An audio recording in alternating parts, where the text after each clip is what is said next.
Good morning, everyone. I'm thrilled to welcome you all to the 6th annual Birdsall House Conference on Women for our event, New Work on Measuring Women's Economic Empowerment, Striving for Harmonization and Practical Applications. I'm Emily Pryor, the Executive Director of Data2X, and we're just thrilled to be hosting this event alongside our partners at the Center for Global Development and the World Bank. A bit of background on the Birdsall House Conference on Women. Every year, this conference identifies and highlights leading research and scholarly findings on women's empowerment in the field of development economics. Past conferences have focused on contraception as a tool for economic empowerment, the intersection of early childhood development and women's economic empowerment, and the role of the private sector in improving the lives of women and girls. The conference series is named after CGD's founding president, Nancy Birdsall. We're delighted to have you with us, and we have no doubt this will be an informative and engaging event. But before we get started, I'm going to share just a few details on how this webinar is going to work so you all know what to expect. We'll start with opening remarks, after which we'll hear a presentation on the new Compendium of Selected Tools for Measuring Women's Economic Empowerment. This compendium was produced by Data2X and CGD and was just published today. We're really excited about it. And it can be found on Data2X's Resource Center, which is at data2x.org. The presentation will be followed by an expert panel, after which we'll take questions from the audience. If you have questions for our panelists, our excellent colleagues producing this event will be putting up a slide to show all of the details, but do not fear, there are many ways to ask questions of our brilliant panelists. We'll conclude with remarks from one of our speakers, and that will bring us to 12:15 p.m. So we will get you off to the other many things you have to do with your day. Business aside on how this actual event is going to work, I'd love to provide just a brief introduction for those of you who don't know Data2X, just to know who we are and why we're here and why we're co-hosting this event. We are a technical and advocacy organization that's housed at the United Nations Foundation, and we're focused on improving the availability, the quality, and the use of quality gender data worldwide. And we really have two basic functions. So the first is to build the case and mobilize action for gender data, to define why it's important and why we need to care about it and how it can impact the lives of women and girls. Because gender is not a topic area of its own, as I'm sure everyone on this call knows, it touches all domains of life. We are focusing really on improvements in gender data, driving quality improvement across data systems writ large. We also pursue direct interventions to strengthen both the production and the use of gender data. So this includes doing things like what we're doing today. So identifying and convening the right partners to tackle specific data gaps and specific needs in a given domain, and stimulate relevant research in new fields. So one of our key areas of work and one of the key gender data gaps that we defined back when we were starting in 2013 was women's economic empowerment. And today's event is a really important opportunity to discuss methods for how we improve harmonization on measuring women's economic empowerment.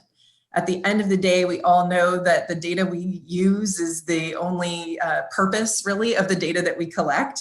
So having harmonized approaches to measuring women's economic empowerment helps us understand what we know and what we don't know about the areas of empowerment, agency, and the intra-household allocation of work and resources. So I'm really pleased to be here and launching this compendium with our partners. And I'm also pleased to be having the opportunity to learn from so many of the panelists today. And actually with that, I'm pleased to hand it over to a longtime partner and friend and collaborator, Jim Jones from the ExxonMobil Foundation. Jim, over to you. Oh, thanks, Emily. It's great to see your face, at least virtually today, and so great to join this discussion. I want to start, though, by thanking Data2X and the World Bank and the Center for Global Development for hosting a really important discussion today. You know, ExxonMobil's journey to help empower women economically started about 15 years ago.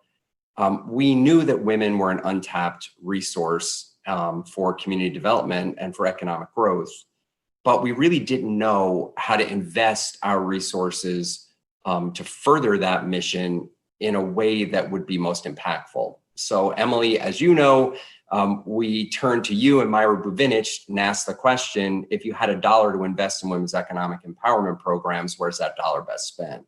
And what we thought was going to be an easy conversation over lunch turned out to be a 2-year project, which culminated in the roadmap to promote women's economic empowerment. And since then, that seminal document has been really instrumental in guiding the funding decisions and the implementing decisions of a lot of the people that are here today and are listening in. But we wanted to go a little bit further than that too. And we wanted to ask the question then, how do we know we're succeeding? How do we measure the impact of these programs? And as you just said, how do we harmonize that data so it made sense for both implementers and for funders? And what resulted out of that was a lot of more discussion and a white paper that's published on the roadmap website, which everybody can turn to. So this step today to talk about this compendium truly is a major leap forward in an evolution that's existed for quite some time.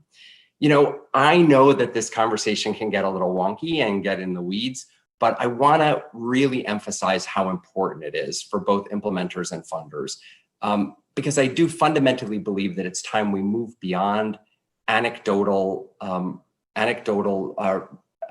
recitation in terms of what programs are delivering in the field and really get into the data so we can make decisions moving forward in the next generation of how we work in women's economic empowerment. You'll hear from a lot of people today, and including from a good friend, Helen McEachin at the Cherie Blair Foundation for Women, on how they're using data to improve their programs. So thanks for letting me put a little bit of context to this discussion, and thanks for letting me be part of a really important conversation that we're having today. Thank you so much, Jim. And you know, if problems could be solved over lunch, how much less complicated life would be. That's just one of the many things we've lost during this pandemic is the opportunity to solve problems in person together. So I'm hoping that all of us can get back to that again soon. Thanks so much for those remarks and for keeping us grounded in, I think, really the application of all of this, which I think is absolutely where we all want to get. I'm going to turn now to another longtime collaborator and friend, Catherine Hay from the Bill and Melinda Gates Foundation.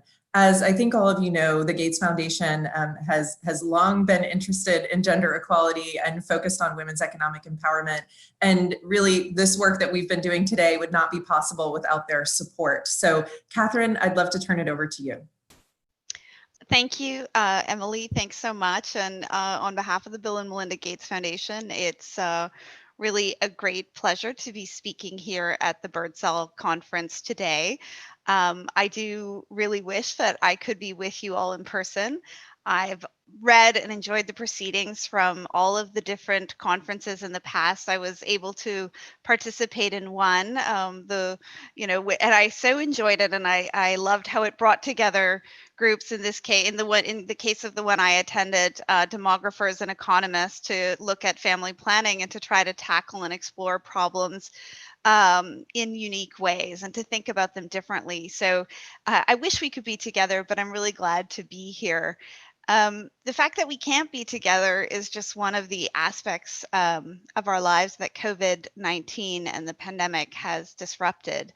And it's also magnified existing inequities and gaps by race, by gender, by poverty. Among these gaps, globally, the pandemic is creating new barriers for women to participate in economies. And so I think it's also really timely that we're launching the compendium. And so I'm really pleased to be here. And I think that, as Jim has said, while it may sort of seem perhaps wonky or kind of in the weeds, et cetera, but I think it's actually incredibly practical. It's incredibly timely. It's needed. Because of these gaps that we're seeing. And as economies are constricting around us, and we're all seeing that, women are nearly twice as likely as men to lose their jobs. And while their paid work is evaporating, women's unpaid work, caring for children and family members, is rising dramatically. Underlying all of this is a fundamental challenge. While the sort of numbers I just shared provide a glimpse into what we do know, There's a lot that we still don't know about the pandemic's impact on women and girls because we don't have complete data. We don't know the full picture, and we never did around sort of economic lives in general. So while I'm pretty much always like in my happy place if I'm at an event on measurement, and particularly if I'm at an event on gender in measurement, I think the importance and relevance of getting better measurement tools and approaches in place now has been made just that much more stark in terms of the need for that by the situation that we're currently in. So I'm all the more sort of excited to be here today and to be learning from all of you. Because without better measures and measurement that can tell us more clearly about work, about vulnerability, about barriers to employment and enterprise, about who's returning, who's not, why, we don't have a full understanding of women and men's economic lives, what's working or what can work to make those lives richer and more equal. Nor can we see how COVID-19 is impacting low-income women and girls, essential workers, women of color. And if we can't see them, we can't accurately consider them in policymaking. Without better measurement, we won't have reliable data, and countries will be making decisions that miss the needs of an entire group or population, and progress against COVID-19 will stall. And that's why the Bill and Melinda Gates Foundation has had gender data at the core of our gender equality strategy since the very beginning of building out that gender equality strategy. And so we're really proud to partner with all of you, to partner with Data 2X, CGD, the World Bank, in testing and improving validated measures, getting that broader alignment and take up in large surveys, building capacity in country data systems with UN Women and others, supporting analysis and use to inform decision making. We're so excited and pleased to be here for the launch today and to see some of this work shared. These measures, these tools, at the end of the day, they build out pieces of a story. They build out a picture. They build out insight. That insight is what donors, funders, ministers act on when they put in place plans and programs to try to help, to try to make things better. But that story can really be missing a lot. It can be missing a lot of people. It can be missing a lot of context and nuance and understanding. And right now, quite simply, we're in the midst of the largest economic response ever we have seen since the Great Depression, and quite likely it's going to be followed by some of the largest austerity measures we've seen. And so that kind of importance of informing that flow of resources now is simply, tremendously important. So these tools are critical because if we don't include gender responsive measurement insights and data in the conversations now around infrastructure, financing, debt relief, economic growth, we're going to see women and girls falling further behind. So I'm really pleased. I'm also really pleased to say that the foundation has launched a new partnership with CGD on the gender analysis of COVID-19 response and recovery efforts. So kind of celebrating some work that's come to fruition with Data 2X, celebrating some new work with CGD. So a lot to celebrate today, because the goal here really is to both generate more understanding, more insight through better data and measurement of the type we're going to be hearing about today through partners like CGD, Data 2X, the World Bank, ILO, Emerge. I hope there's lots of folks joining us to understand vulnerability, to understand who's being left behind, to understand what works to close those gaps, to lift those lives. But then to also use that to really shape and change those policies and course correct those policies so that we can also hold ourselves accountable to design better and to design for everyone. And that's always been important, but arguably it's never been more important than now. So thank you and congratulations again. Catherine, thank you so much for those remarks. I think for everyone listening, there can be no doubt the level of passion that is in the virtual room for this issue and this topic and this importance, especially now. And I feel like I want to underline one piece that I really heard come through. Well, there was a lot to underline in those great remarks, but I just want to underline something that Catherine said. I'm paraphrasing, but it was something like, we don't have this information. We never did. And now is the moment that must change. And I think that's where we are, and that's the opportunity that we all have in the midst of an incredibly challenging situation, is to figure out how we can reset and restart and invest in the kinds of measurement and data and information that we need to guide smarter policy decisions. And I think that this WE Compendium is one tool in that chain, and a really important one to help us do that. And so thank you so much to Catherine and Jim for those opening remarks. Really appreciate both your content partnership and your substantive contributions, as well as the support that has allowed us to do this work. I'm very happy right now to turn it over to my colleague and friend, Myra Buvanich, who is Senior Fellow of Data 2X, as well as Senior Fellow at the Center for Global Development and lead author of this publication. And she is going to give us an overview of the WE Compendium. Over to you, Myra. Thank you. Thank you, Emily. It's so nice to see you virtually and see all of you virtually. Good friends. Let me just start, and Shelby, if we can have the slides.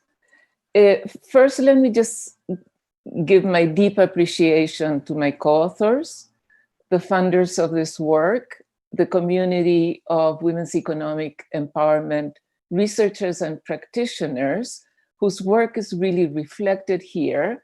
And finally, to Nancy Birdsall, very fittingly, I think, for her intellectual leadership in the field of economic development. Next.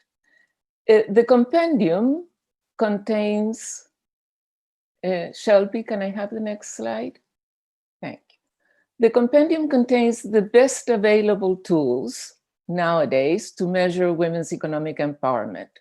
The main objective is practical, to understand how these tools are built and to help select among well-known cross-culturally applicable tools. The compendium asks basically, or answers two questions.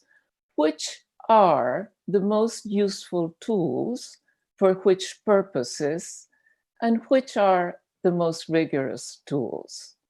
The contents, they have a women's economic empowerment conceptual framework, a review of tools, a systematic evaluation of the tool's technical content, and an inventory of 476 indicators.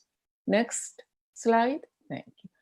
We drew a women's economic empowerment conceptual framework to guide the selection of tools. And I know that this is very hard to explain very quickly, but I'll try my best.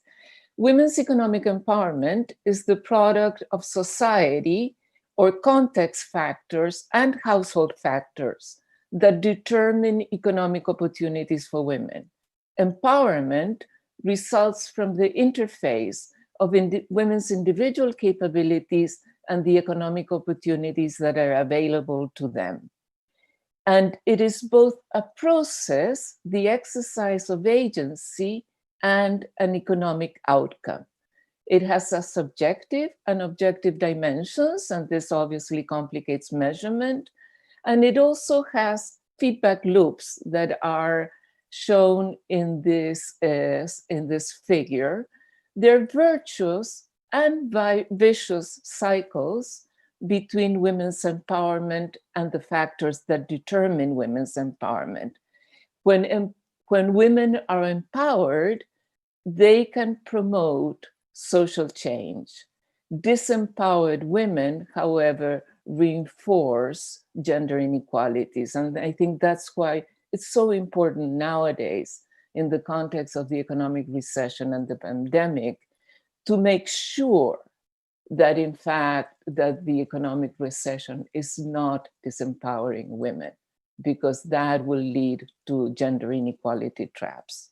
The next slide, please. Which tools are included in the compendium? All the tools address one or more dimensions of the framework that I just mentioned. They're population monitoring tools that they monitor progress on women's economic empowerment in whole population. These population monitoring tools calculate indexes and rank countries on women's economic empowerment. We have 20 population monitoring tools and 312 indicators related to these tools. And the second class of tools is monitoring and evaluation tools, which monitor and evaluate the outcomes of women's economic empowerment related interventions. There are 15 monitoring and evaluation tools and 164 indicators. All are complete tools. That is, they have sufficient information so we could review them. Some tools, can I have the next slide, please? Some of these 35 tools were designed to measure women's economic empowerment specifically. Others, a dimension of women's economic empowerment, or more broadly, gender equality. Here, they are all shown by objective, that is, do they measure women's economic empowerment specifically or more broad topic, and by the type of tool they are. Are they population monitoring or monitoring and evaluation tools? Can I have the next slide, please? Thank you. How did we evaluate the tool's technical content? We used 9 criteria or steps for population monitoring tools and 6 criteria for monitoring and evaluation tools, and they are obviously spelled out in the compendium. What did we find? Most population monitoring tools follow some or all the steps, all the 9 steps that we indicated. They include criteria to select variables. They include reliable data sources, and they include standard procedures to convert data into indicators. Half of the tools use statistical analysis to assess properties of conceptual framework, which is something that one of the important steps for population and monitoring tools, and very few report robustness analysis of country rankings. So if you want to look into country rankings, you should really go into the compendium and see which tools really do this well. Most monitoring and evaluation tools have clearly defined indicators and information and sources of indicators. Half of them include a well-documented theory of change that really defines the highest quality standard for monitoring and evaluation tools. Next, please. So the reader reading the compendium can choose which type of tool fits your purpose. The information is summarized in the compendium in tables, and you can check also the technical attributes of each tool in the appendixes to the compendiums. And also the compendium has an inventory of these 476 indicators specifying the source for each indicator. So that's why the compendium is so long, but don't get scared by its length, because it really is, it has a long list of indicators. And we're hoping that this list will really be useful to researchers and practitioners. Finally, looking forward, I think the compendium highlights the richness of the measurement efforts, but it also underscores data gaps, particularly data gaps we have in measuring agency, household decision-making, and empowerment, the more difficult, more subjective indicators of women's economic empowerment. It also outlines challenges and next steps. And we would like to highlight here one particular next step that I think is probably would be really worth doing, and is establishing a measurement community of practice to align on quality standards for measuring women's economic empowerment, to promote data transparency in how we measure it, and to work to strive for harmonization of indicators. Thank you so much. Thank you so much, Myra. and very much encourage, Myra's done such a beautiful job in a short period of time giving us the highlights, but encourage folks to go to Data2X's and CGD's websites, both for an executive summary of the compendium and also for the full report, which will give you lots of good technical details on each of the tools. I'm very pleased now to transition into our panel discussion to have a chance to hear how other organizations and coalitions are grappling with measuring women's economic empowerment, and also hear our panelists' reflections on the compendium and how it may be able to inform their efforts going forward.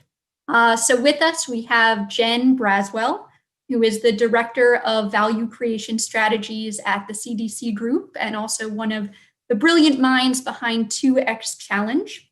We've got Thomas Beausoleil, who is a Senior Economist at the World Bank Group, Helen McEachern, who is the CEO of the Cherie Blair Foundation, and Shagun Sabharwal, who is the Director of Policy, Training, and Communications at JPALs South Asia. Welcome to all of you. Thank you so much for joining us. And I'm going to start just with a foundational question to each of you. How is your organization or perhaps coalition currently defining and measuring this complex concept of women's economic empowerment? And what challenges have you faced in doing so? Helen, let's start with you, and then we'll go to Thomas and Jen and Shagun. Thanks, Megan. It's great to be here today. For a little bit of context, the Cherie Blair Foundation for Women focuses on women's entrepreneurship in low and middle income countries. We define women's economic empowerment as being when a woman has the ability to enjoy their rights to control economic resources and has the power to make decisions that benefit themselves, their families, and their communities. To date, we've primarily used one of the tools in the compendium to measure progress, which is the UN Foundation's Measuring We tool, which was built out of the roadmap that Jim mentioned earlier. The tool is really appropriate for us because it focuses on urban and rural women business owners, and so that really suits our purpose. And it means we can measure the impact on resources for women, so their capabilities, skills, knowledge, networks, as well as their agency in the household, and some of the outcomes that are important to us, like business profits, business success, and self-esteem and confidence building. So for us, it does work relatively well.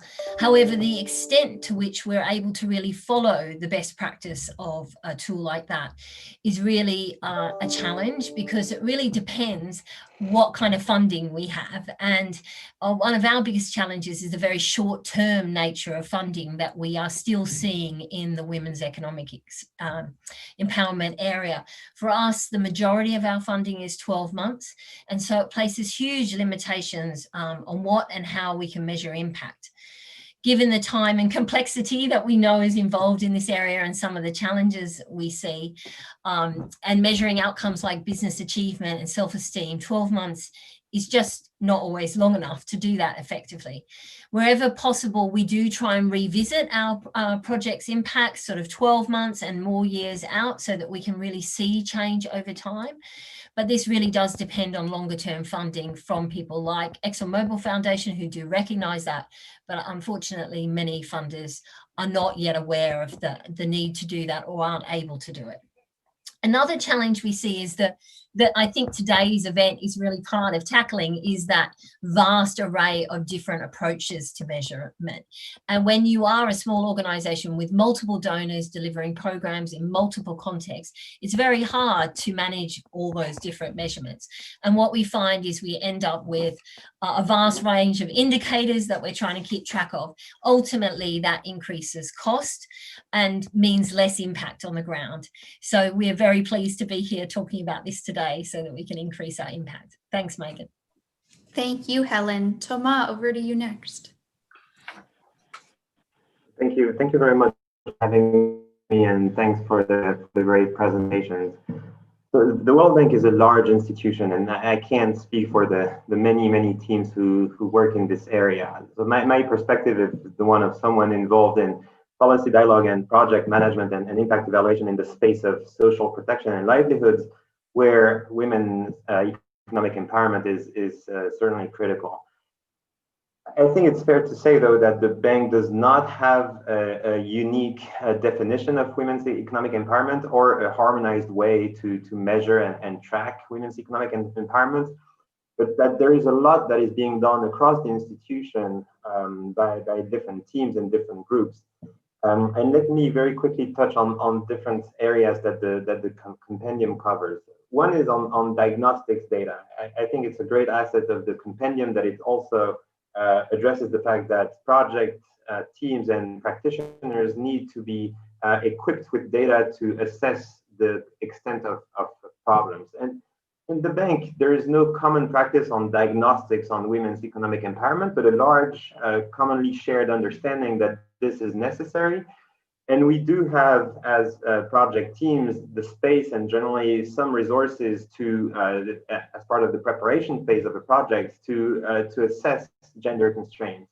And there is quite a bit of innovative work that can happen in that space. So for example, a few years ago, a large team at the bank worked with several governments in the Sahel on productive inclusion programs for ultra-poor women who are part of national safety nets. And the first step was to go around and identify which constraints were really binding when women tried to engage in income-generating activities. We had some space and some resources to undertake qualitative and quantitative work. We could partner with external researchers and found basically that women in these areas experienced major constraints all across the board. You know, the median number of years of education was 0.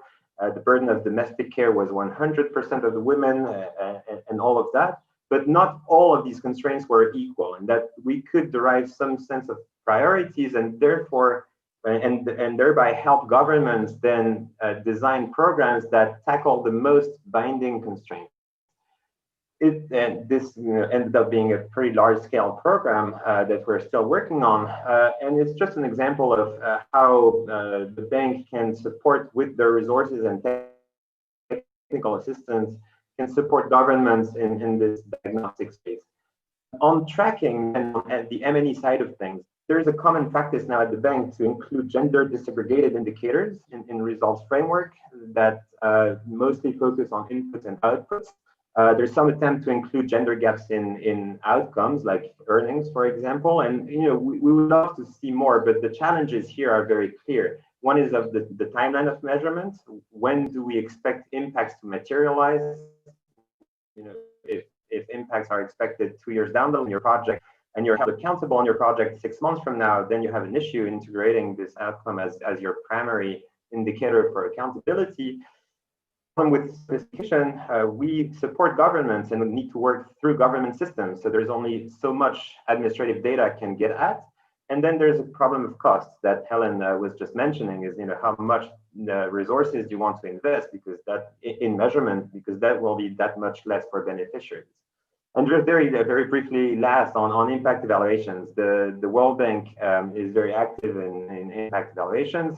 There, of course, we have much more freedom to get sophisticated in measuring agency, control over resources, intra-household dynamics, and a lot of us use these measures quite extensively.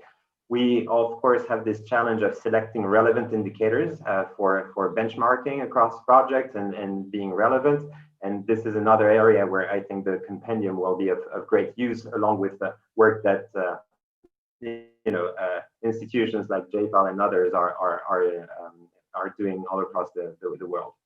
Thanks a lot. Thank you so much, Thomas. Really helpful to hear the insights from the perspective of social protection and on these ultra poor women that your team focuses on. To switch gears now to Jen, who's sitting at a DFI, also needs to generate a return, is interfacing with different demographics of women. How have you approached measurement and some of the challenges within it?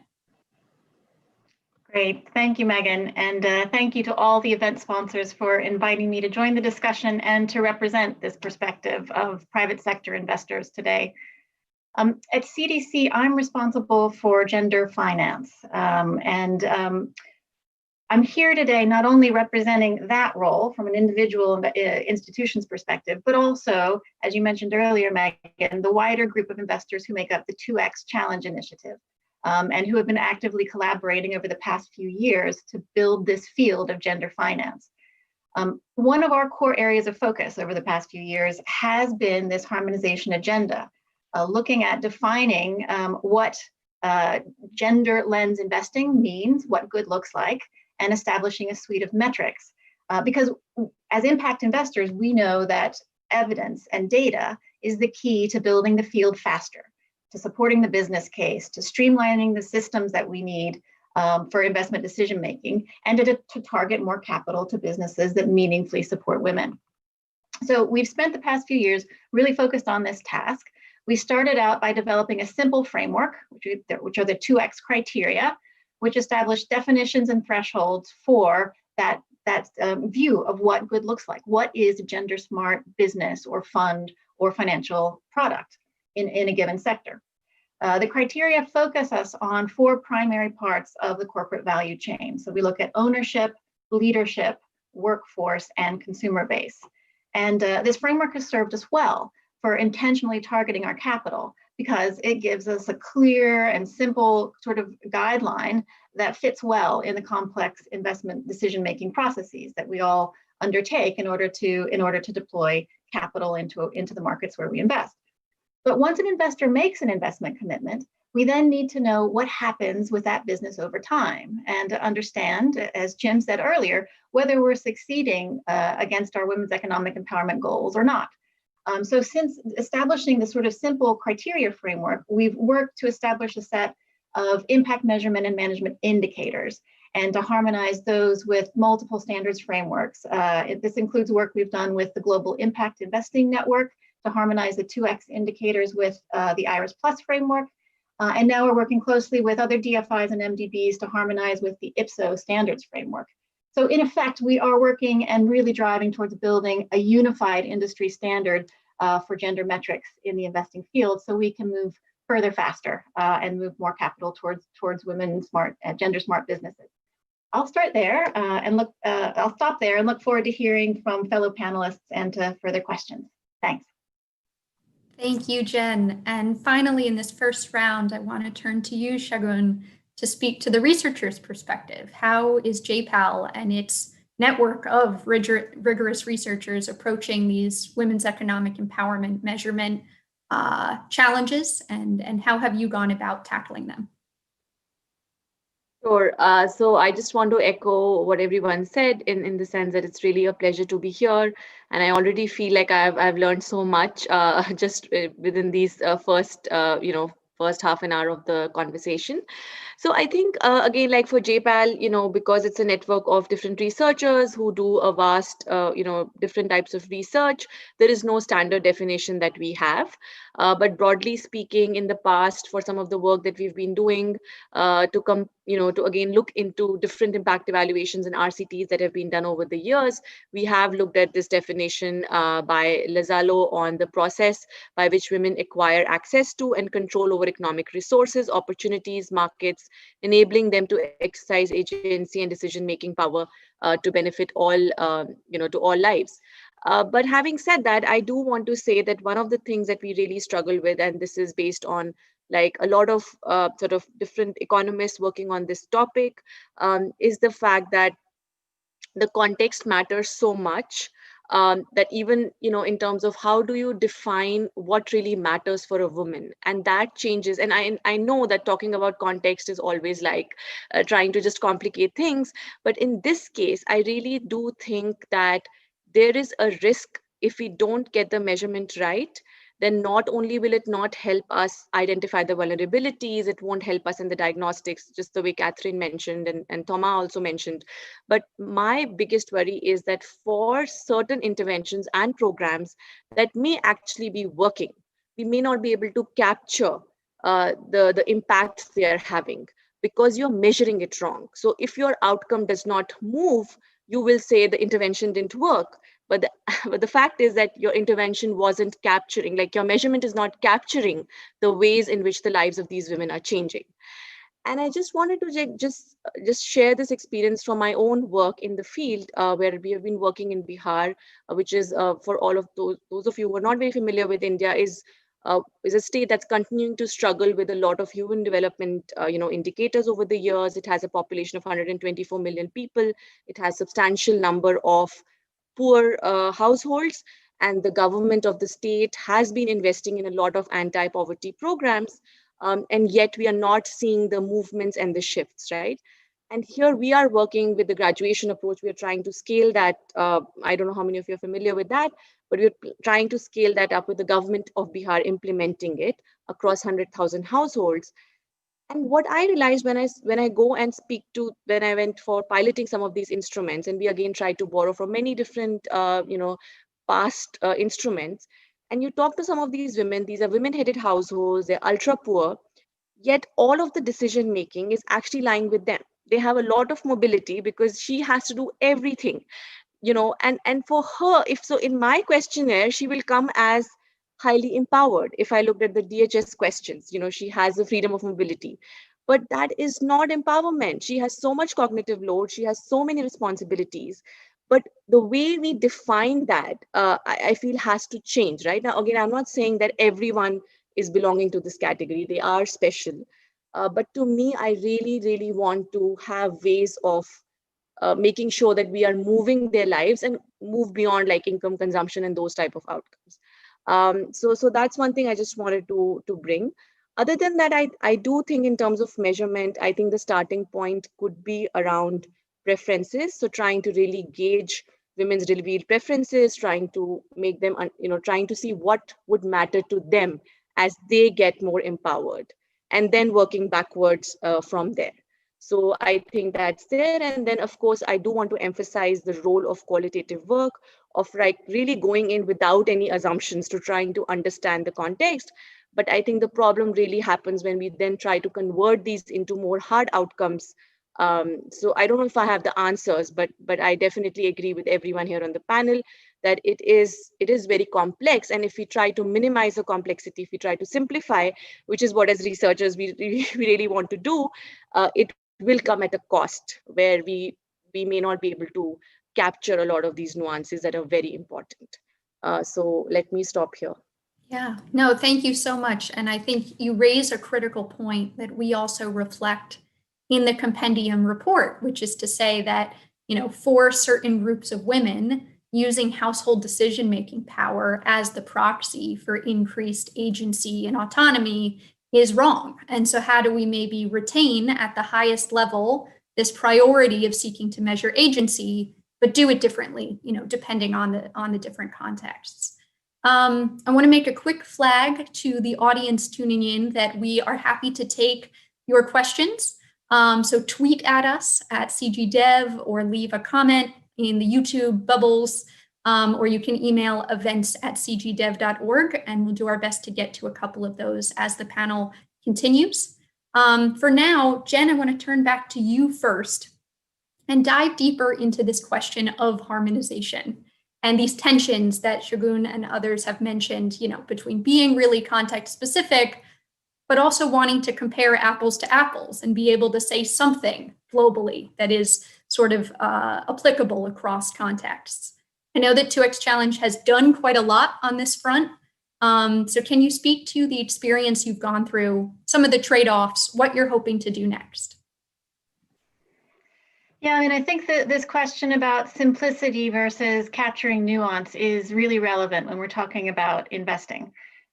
Because as I mentioned, the investment process is complex. An investor is looking at a whole range of variables and weighing them up against one another. And particularly an impact investor is looking at measuring and balancing out the returns variables and the commercial performance of a business versus risk versus the impact performance that we're looking to have.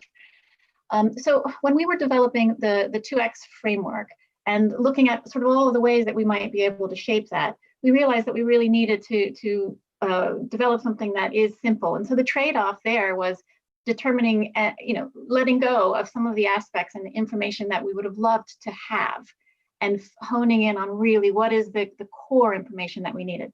I'll say that though, within the context of the starting point that we began from, which was that most of us in across the investment industry, and I think it's still true because gender finance is a really nascent space, really weren't asking the questions. We weren't gathering the data. We looked at our portfolio a few years ago when we first started the process, and we didn't know how many women-owned businesses were in the portfolio. We didn't know who our financial intermediaries were lending to. And so it has been a journey to kind of understand what is the right balance. It's been quite gratifying, I would say, over the last 12 months to see that so many other investors, fund managers, investment banks, and others in the investment space have been adopting the 2X criteria and using the 2X indicators. I think that's a marker for success. Where we go from here is really, I think, in the post-investment phase and understanding how can we learn from, how can we first of all understand what the impacts we're having are, and how can we learn from those and feed that back into further investment frameworks and strategies. So yeah, I think this work and what this work contributes to the field, this compendium, is incredibly helpful because it fills in a lot of those areas that we can't tackle with one simple framework.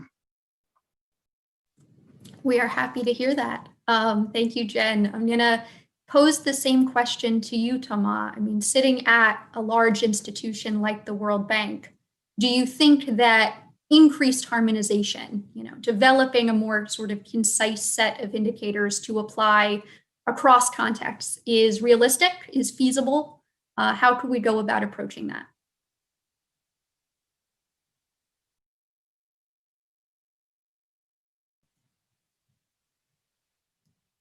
I think Thomas may be having some connection issues. Sorry, am I back on? Yeah, it seems better now.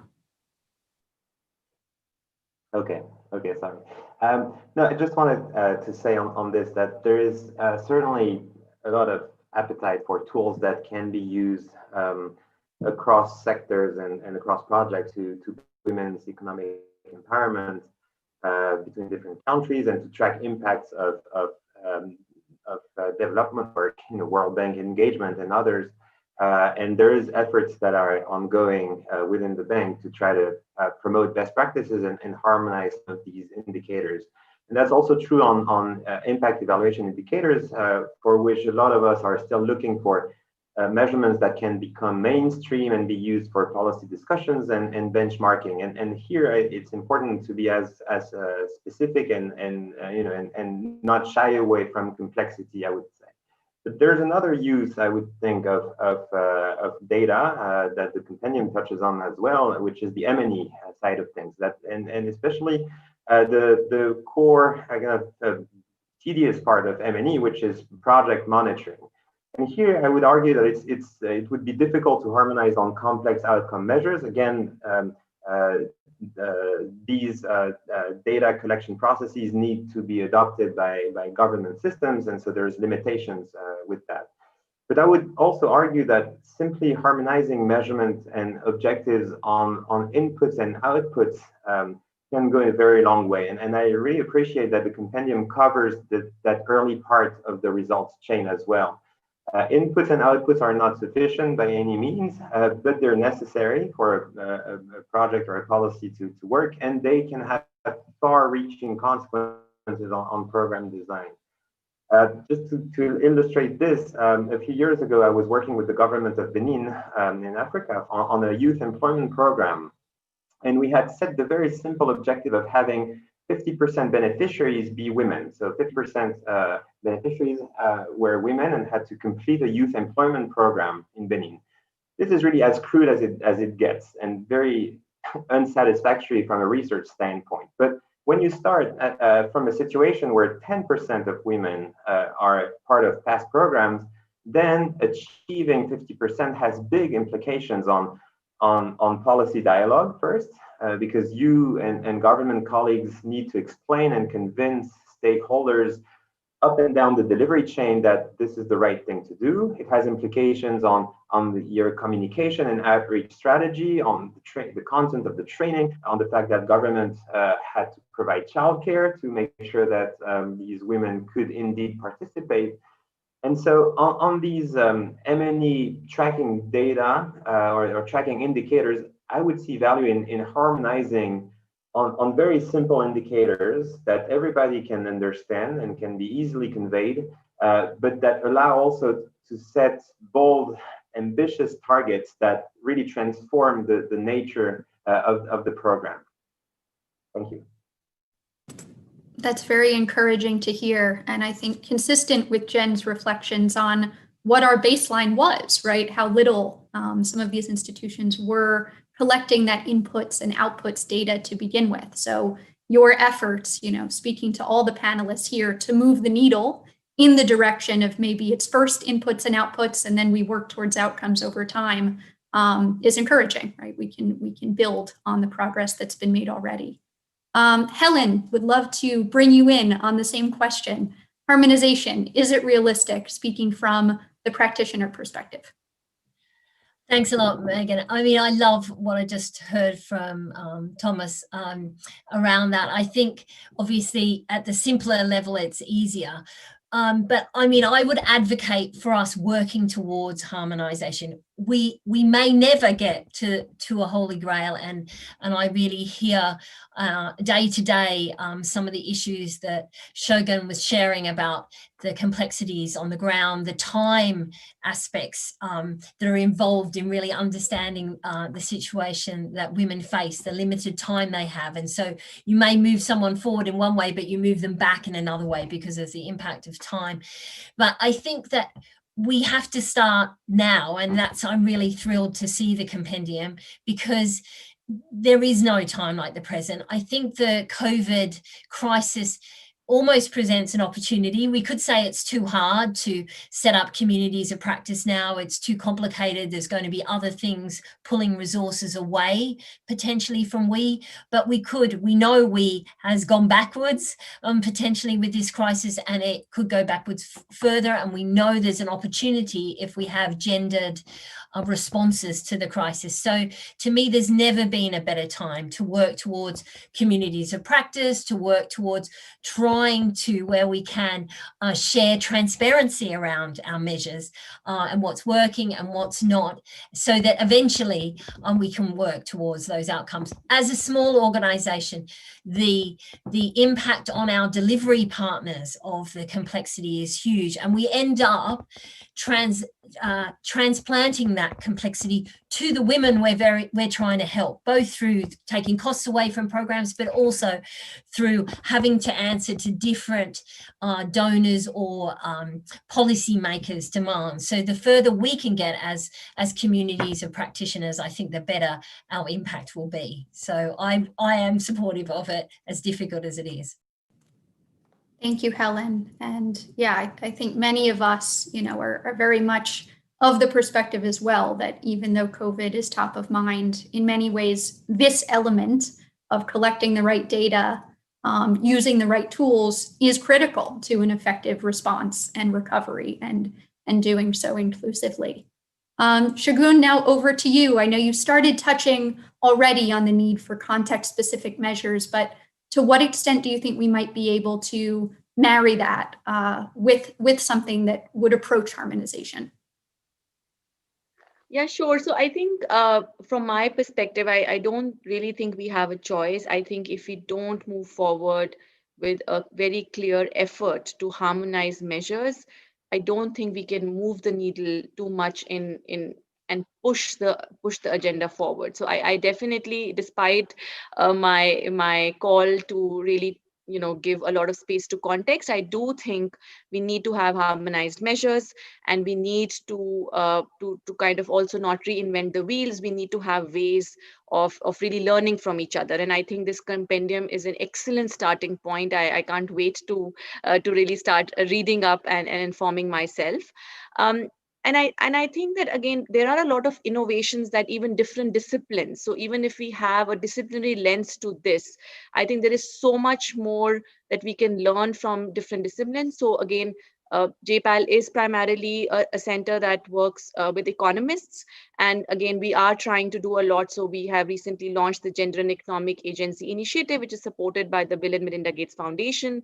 But one of the focus areas has been to look at some kind of experimentation on metrics for women's agency and empowerment, and also funding validation exercises for metrics. And one of our co-chairs of the gender sector, Seema Jayachandran, is working on a validation project where she's looking at criterion validity to really see whether we can have some sort of some measures that really go well with the gold standard. So I definitely think there is a lot of scope. There are a lot of innovations also that are happening. But again, I think the next question is that while we make a lot of efforts to try and identify these measures, it's equally important to think about the next steps, as that is, how do you then get this information to really start going deeper. And I think these type of convenings definitely help the right way, but also being inclusive of our government partners. And I really like Thomas' point, because again, we are working with the government of Bihar and they are having this MIS, but they would, I would love to just change things around and add certain indicators on inputs and outputs that can better capture. So I think, and again, I'm not trying to make this larger and larger, but just saying that even if we start thinking about harmonization and getting there, it's equally important to start thinking about how do we disseminate this information so that this wide body of research, and not just us who have each other and who have access to such platforms, but even say local universities, they can all also benefit from this. So, and I know that the Gates Foundation, I think the best thing that I find about Bill and Melinda Gates Foundation is that they really look at it from a systems lens and try to push things in every way forward, right? So I think that's what we need more of. I think, a very important point you raised, to be integrating governments, right, policymakers and implementers into these conversations going forward. Ideally, it is not just us as researchers sitting on the outside, but harnessing these administrative data systems, as Thomas alluded to disaggregate some of these measures, right, to have it be sort of an integral part of what governments are paying attention to in their own data. A final round now, and have been grateful for your reflections that have already sort of in bits and pieces come into our discussion, but so grateful to have you all here with your various vantage points to be able to reflect on the compendium, on the short summary that Myra shared, and certainly don't expect you to have read the thing in its entirety yet, but to the extent you all were able to look at the executive summary. Would love to hear reflections and how you think that this may inform your work going forward. Helen, let's start with you and go from there. Thanks, Megan. Yes, we haven't had enough time for such a wonderfully robust piece of work, but from what we have looked at, a few things really stood out. We love the population lens. We focus on a particular population group, so it's really fantastic to be able to see that so easily. Some of the just explaining how to choose the best tool for what environment is extremely helpful, even for not very sophisticated users. That's a wonderful thing to have. We also think that it is extremely technical, so we have to be a bit cautious about how we use it. So I think it helps those who may not be able to go to the depths to identify how deep they want to go. So I think it's helpful in that way. It's come at a wonderful time for us. It's like an early Christmas present, really. We're in the process of, we had a new strategy last year, and we're working more at the system level. We're looking at developing advocacy, where we're working with women entrepreneurs to develop their advocacy capacity. So in light of that, we've recently adapted our theory of change, and we're looking to develop a new MEL framework. So it is just a wonderful opportunity and time, and we'll be looking at how we can use this and the information it gives us to work on which are the best indicators for us as we move in this new direction. So I am very pleased to have it, and I hope through a community of practice we can find a way to feed back on how it's worked, how practical has it been, what is it like when you're in a niche organization with limited resources, and how does it help you, and maybe share that to some of the bigger organizations with more capacity, and we can benefit from them. So I'm very grateful, and thank you so much to the sponsors, Gates and ExxonMobil Foundation and CGC and Data2X for really a wonderful piece of work.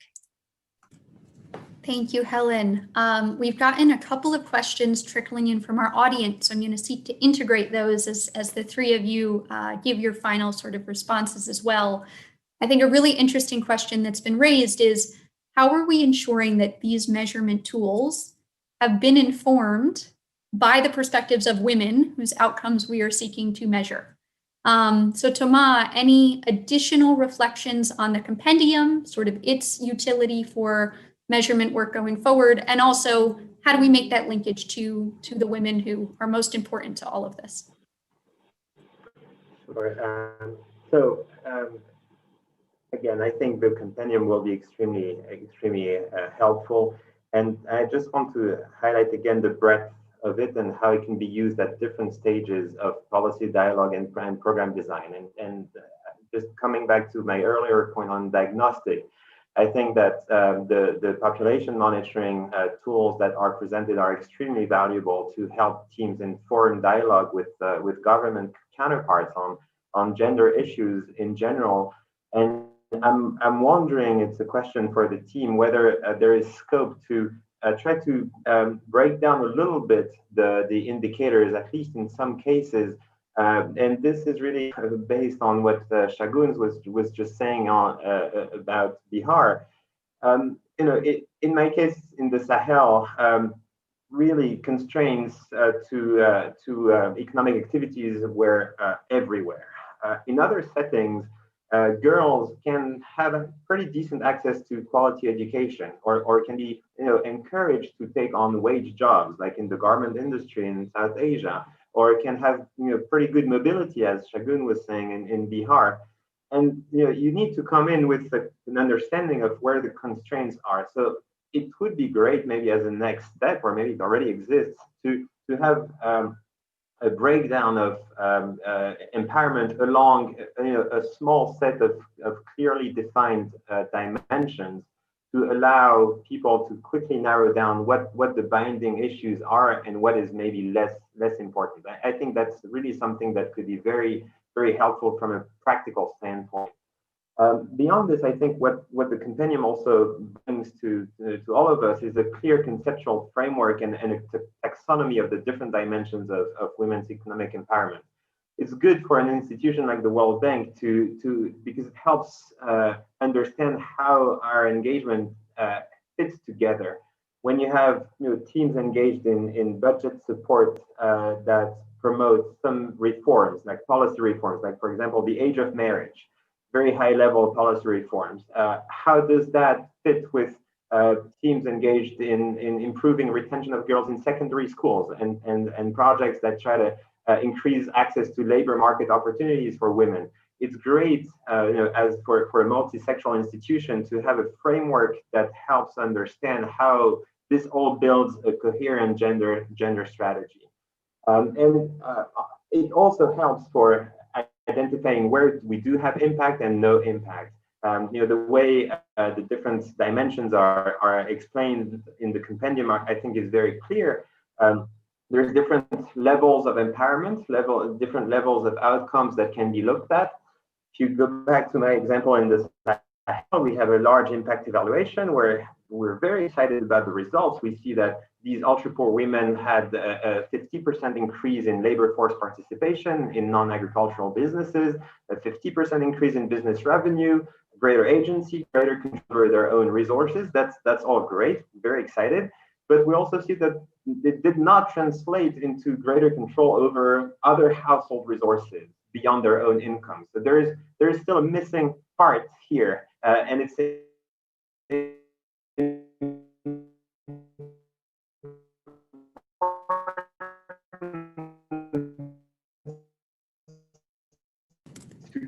that in mind to understand where it's really great that the compendium also. Am I breaking?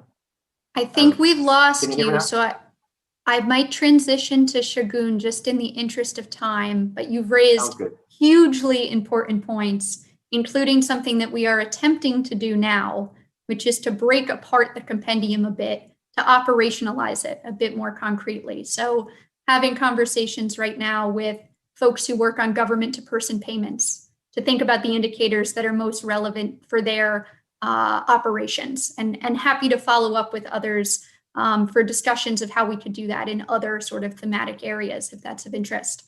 Shagun, I'll turn to you quickly for final reflections, and then to Jen.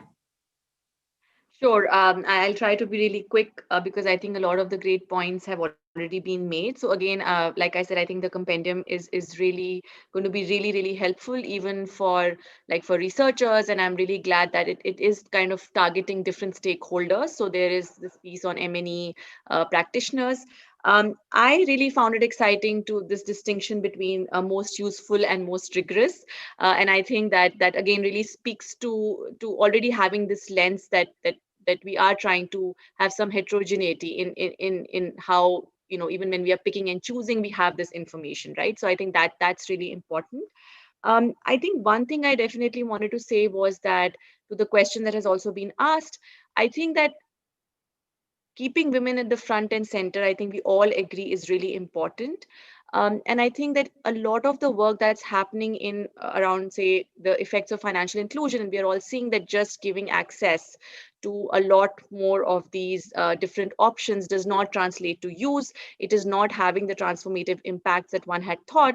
I think somewhere again is the heart of the problem is again around how we were measuring it, right? So the effect of impact of these mobile money and a lot of this that's happened in say East Africa, I think there are some really interesting work that now is happening where, you know, we are thinking about measures such as subjective well-being at being at the center, but then we know that there is so much variation and they're so time sensitive, but at the same time really seeing really keeping women at the center when designing these programs. So I am really excited about the compendium, and I think I would just like to end by saying that it is really important to sort of pilot, and I know everyone may not have time to do a good scoping study to understand the context. So I was also thinking aloud that even having, I mean, at some point in time for certain geographies where there has been a lot of work going in together, right? A lot of international development agencies are working there, a lot of research organizations, Bihar being an example,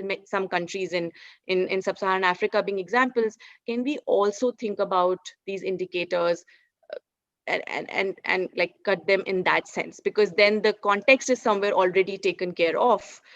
So that would be very exciting. And I know the world is large, but at least where we know that a lot of work has happened, we can start to do that. So I'll just stop here. Hugely important, maybe not just by theme, but by geography, to start to parse some of this stuff out. Jen, final thoughts from you? Yeah, I just want to reflect on the comment you just made about operationalizing the compendium. I was thinking that exactly that is what will be needed to make it very specifically targeted and relevant for different stakeholders who have different M&E needs. So I very much look forward to that and look forward to helping you with that process if it would be useful. I guess I will just end by saying a hearty congratulations to CGD, Data 2X, and the World Bank on launching this very important new resource for the field. We are looking forward to using it and looking forward to helping to refine it over time. A perfect way to end our panel discussion. Thank you, all four of you, for fantastic reflections, needed next steps, places we will be following up. And now it is my great pleasure to turn things over to Karen Groen, who is the World Bank Group's Global Director for Gender, to provide her reflections in closing remarks. Hi, Karen.